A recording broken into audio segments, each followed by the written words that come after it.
Core studies, core studies, core studies, core studies. Well, welcome back to our final course study, and as you're probably aware, we're up against the clock. So my plan in this next 10 minutes is to explain the aims and context and procedures of Asch, a very fascinating study into conformity. And I've got the handout here. The aim really is to get 5 and a bit pages completed, so you can be reading through and filling in gaps. Don't forget to be highlighting any possible issues or questions that you've got so that we can discuss it in class. Not very much time in class, so make sure that anything you don't understand 100%, either rewind it and listen again until you're clear, or make a note and bring it into class. Okay. So, what do we mean by conformity? A person is said to conform if they choose a course of action, if they do something which goes along with the majority of the members of the group that they're in, or if they do something that's considered sociably acceptable. So if you have a look at the next slide here, let's look at these people and their types of conformity. You might also want to think about if you conform today in any sort of ways. So let's have a look. Possibly this is to do with dress. These people have got a kind of a group way of dressing. Oh, a different kind of group, different activity. And again, they all seem to be dressed in roughly the same way. Group of people here all doing the same things, listening carefully to a lecture.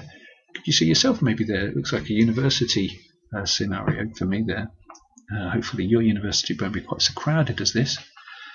I suspect this is America, where people tend to get crammed in a little bit more than we do in Britain. Hopefully, anyway. Okay, and then finally, another group also wearing similar clothes. So again, all of these people can be seen to be going along with the group. You might want to think about ways that you've been going along with your group, either today or recently.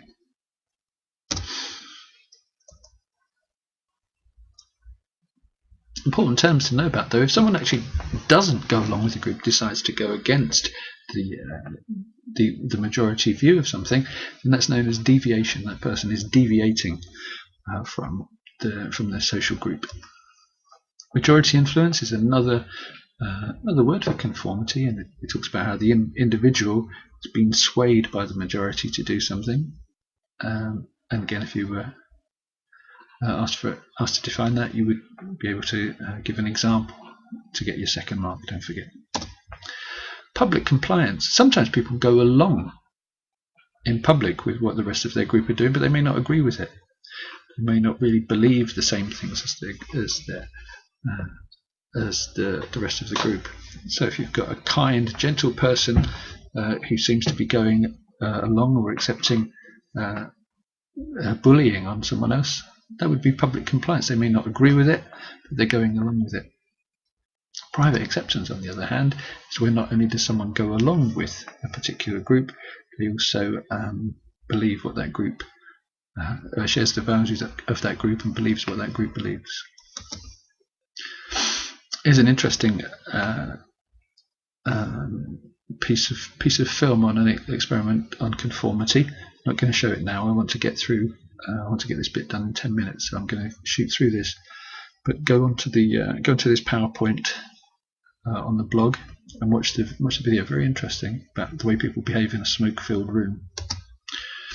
Okay, so in terms of context, then, the first piece of research that we're looking at is Jenis in 1932. If we were doing this in class, I would show you this group and ask you to guess how many beans there are in the jar individually, and then as a group, and then we'd see if people wanted to change. And that is exactly what Jenis did.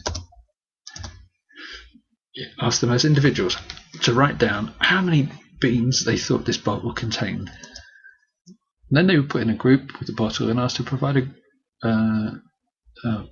a group estimate. So they all had to agree on what the number of beans in the jar. And then they were asked individually, did they want to stick to their own individual estimate, or would they go with the group estimate? And what Jennis found was that almost everyone changed their individual guesses to be closer to the group estimate, which seems to suggest that the group has power to change the behaviour of an individual. A similar effect was done by Sharif, and if we were doing it in class, I would show you the light that you'll see next, and ask you to say which way it was moving, how far it was moving. Now, of course, it isn't moving. It's an optical illusion. It's called the autokinetic effect, and if you stare at that light for long enough, the small movements in your eye make it seem like the spot of light is moving. So Sharif told individual participants again to estimate how far they thought the spot of light had moved, and then he put people together in groups of 3 and exposed them to what other people thought. And then what he did was their estimates then tended to converge to a group norm. So again, they all moved their estimates towards the average of the 3 estimates. So again, it seems to suggest that individuals are affected by groups in social situations. Asch thought there were a couple of problems with this research, though. Number one was that Sharif and Jennis both used ambiguous situations. So it's not really clear. You can just look and say, oh, there are 265 beans, for example. It's not really clear what the correct answer is. It's not really clear what the correct answer is to how far the spot of light moves either, because it doesn't. It's an illusion. And what he thought was that what we need to find out about is how people conform in non-ambiguous situations. So when there's no doubt about what the correct answer is, what happens then? So if you have a look at the quote on the second page of your handout, Asch is suggesting that there are problems with the research done by Sharif and Jennis. See if you can think of a couple of research method terms that can be used to sum up Asch's criticisms. He's suggesting, for example, that the experimenters were a bit gullible. Maybe they were looking for one type of result. Maybe the participants were thinking about how they could help the experimenter. Maybe they thought they'd worked it out. See if you can write down what research methods terms I'm talking about there. Also on page 68, if you look in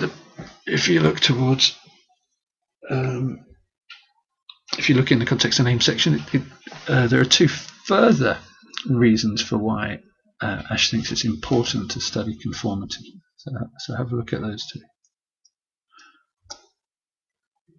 So 2 main aims. He wanted to investigate the effects of group pressure on individuals in situations where there was no doubt. So in other words, if an individual is faced with an obviously incorrect answer, would they give the answer which went along with the group, or would they stick with their own individual independent response? He also wanted to see whether different factors would actually affect the rate of conformity.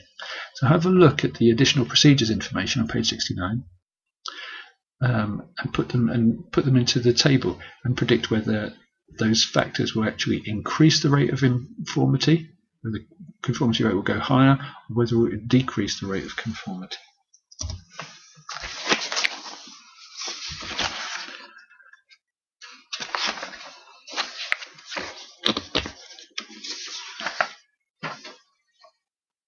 Okay, now you need to use textbook on page 69 to really clarify, make sure that you're really clear of the procedure of the baseline study,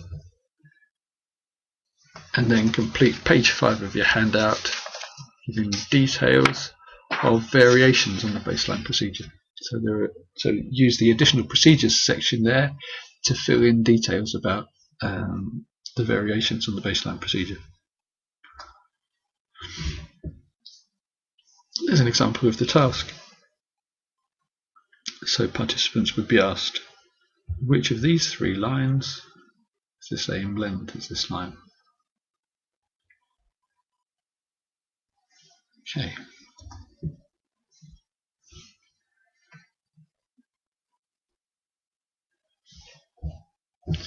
An important point was that if you think back to these, let's go back to these for a moment. It's pretty clear, isn't it, which of these three lines matches this? There was always a significant difference, and it was always really obvious which of the three was the same. So in a control study, Asch asked people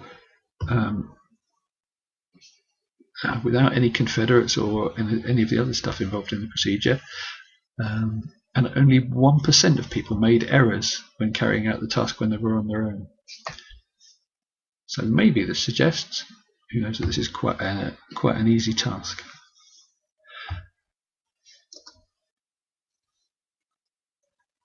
Okay, so we'll leave it there. Please make sure that you've got your notes complete up to the top of page 6, and I'll do the next video is going to be on findings and conclusions, so it's the second half of the study. So findings, conclusions, methodology, and alternative evidence. Okay, so look forward to discussing part 1 with you when I see you. Thank you very much.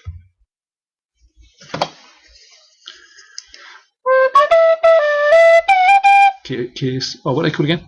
Course studies, course studies, course studies, course studies.